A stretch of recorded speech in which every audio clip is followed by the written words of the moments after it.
Okay, so here we are with Grandpa Joe's flight simulator setup. So going to give you a quick tour and then we'll take it for a quick spin. First of all, I have moved everything up into the den onto my old computer desk, and I got a 40-inch monitor as the main monitor, and then I have my existing I think it's a 22-inch monitor where I can pull up extra windows and websites, etc., etc. But the main thing are the Cytec hardware panels. First of all, we have the yoke here, and then over to the right is the trim wheel for elevator trim. 2 throttles for 2-engine aircraft, and then for 4 engines, each of these controls 2 engines. I was able to, I actually have 2 throttle quadrants here, and I was able to repurpose some of the other levers. So this one is the actual spoiler lever, and if I go here, it arms for landing, so the spoilers deploy upon touchdown, and then beyond that, you can use it for in-flight. And I picked these. I found these online. They're actual replicas of what you would find on a big airplane. Mixture control, propeller control for propeller airplanes that need it, and a flap lever here. Then over here is a radio panel. So it basically has COM 1, and you can select between COM 1, COM 2, nav 1, nav 2, and distance measuring equipment, the transponder, and ADF, automatic direction finder, which is like points to a radio beacon. Because some of these controls are redundant, and following tips from various online people, I was able to repurpose some of these. So one of these, for example, this one will show me if I actually had this. Well, this plane doesn't have spoilers, but this would show me my spoilers, the fraction of deployed,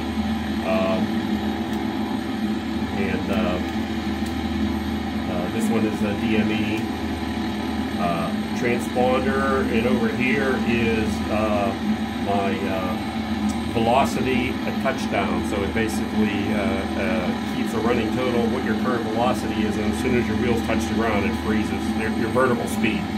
So you can tell how hard or how soft of a landing you get. Up here, we have frames per second, which is pretty decent. Normally runs up around 30. This is ground speed and altitude above the ground. So we're sitting on the runway at like 4 feet. And barometric pressure. So that's basically what it does. You can actually use these dials to change the setting, and then you push. This is actually changing the standby frequency, and you press this, and it swaps the two. The previously active one becomes a standby, and vice versa. This is called the multi-panel. It's mainly autopilot functions, so you can basically do altitude hold, headings, flying, approach using the autopilot. You can change the settings here, and then because I have the flaps and the trim wheel, which is normally what these 2 functions do, I was able to actually reprogram these. So this gives me a course adjustment of altitude and heading, and this actually controls the vertical speed setting, as you can see right there. Tells me the autopilot just went off. This is the switch panel. It's got a gear lever and all kinds of switches for lights and master switches and so forth. This is for starting engines and checking the magnetos, etc. on planes that are so equipped. When you're flying, if you pull up the gear handle, these will turn red, showing that the gear is not in a safe position, and then when they finally hit the up position, they go out. and similarly on the way down they'll go red, and then when you get 3 green it means they're down and locked. There's also programmable switches here, which I've actually programmed to be switches that I use fairly often, and I use my Dymo labeler to label what all the positions mean. Over here is a top view of Greater Pittsburgh Airport, and underneath this I actually have a program called SkyVector, which is a freeware that lets you do VFR and IFR flight planning, and you can actually upload that to the flight management system and flight simulator for aircraft that are so equipped. But it's got sectional charts, it's got sectional charts for a VFR. These are IFR charts, and then there's also this is the Detroit sectional here. You can also pull up approach plates and departure procedures and so on. So pretty cool for free. It actually will show if there was a weather, you'd see actually the clouds and everything superimposed on this too. Pretty cool. Over here, this is a program. I have a little driver on the main computer, which is down here, that talks to my Android tablet, and here I downloaded an app that I think was free that lets me put up a map with my airplane on there, so I can follow where it's at.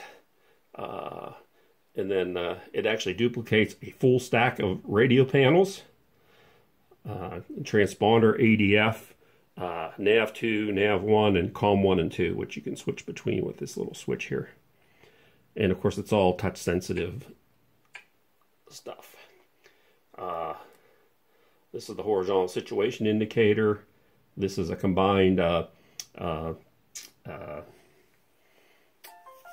overall attitude indicator with altitude and speed knobs and rate of climb and descent, and the HSI on here too. This is the autopilot function, so it pretty much duplicates what I can do over on that hardware panel. There's the map again. Electrical switch panel. You can set in your V1, V2, rotate speed, approach speed, etc. And this is GPS and flight planner, which you can basically put in flight plans and have your airplane follow them. Oh, and then over here in the center are what are called flight instrument panels, and basically they come with some gauges, about 6 different gauges that you can put up here just by moving these arrows. But instead of using those, which are pretty plain, I actually downloaded some payware gauges that are very reasonably priced from various people online. And so basically, I can get a nice selection of gauges here. This one is actually for helicopters. It shows you basically your lateral and forward movement and vertical speed here.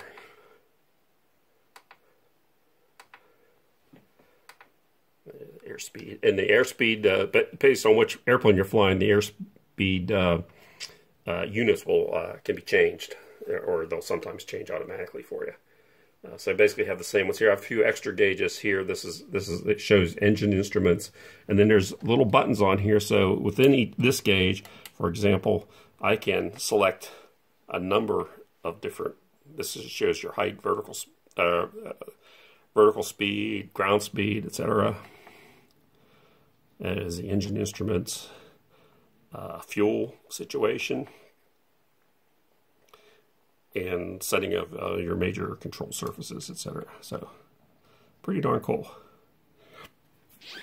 And there is also what they call a virtual FIP, flight instrument panel. So you can basically take any one of these, or actually multiple ones of these, and basically have it duplicated up on your main screen, or anywhere you want on the screens.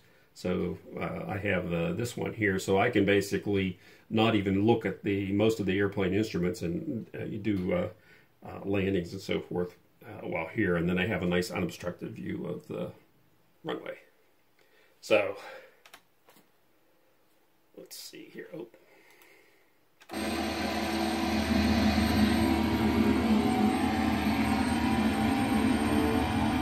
This airplane normally takes off without flaps.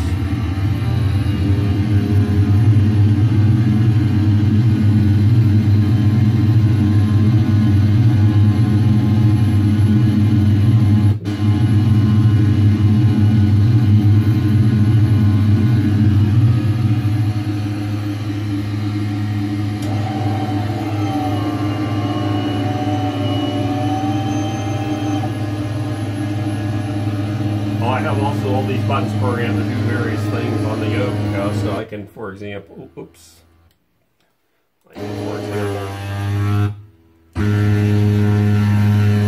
get this view, back up on it. So that was Crater Pit we took off of. I actually downloaded high-resolution scenery, so it's got photorealistic scenery of all of Pennsylvania with Pittsburgh in particular detail. So actually fly over my house, Paula's house, and actually see basically the Google satellite image. It's 2D for most of it, but you can see there are some 3D buildings, including the ones downtown here, and also bridges, of course.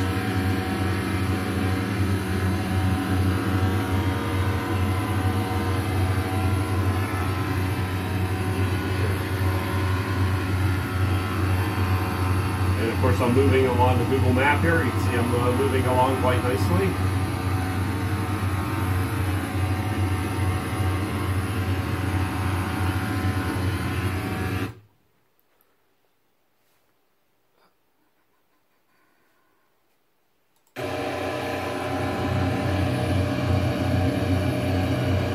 Pittsburgh.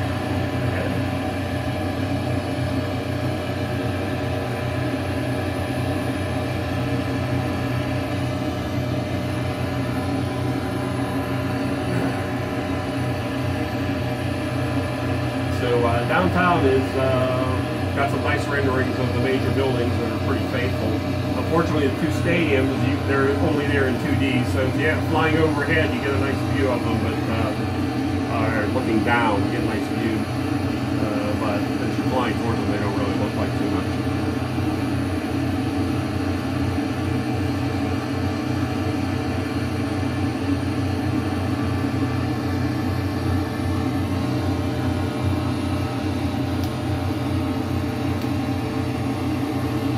My frame rate actually will have it max, set to max at 30. There's no sense in overdriving and dealing that.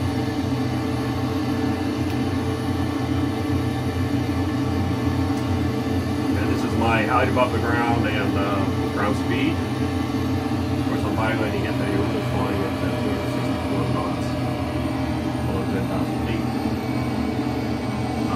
Fair amount of traffic, as you can see. Unfortunately, not all of it's totally realistic, because you can see it climbing straight up Mount Washington.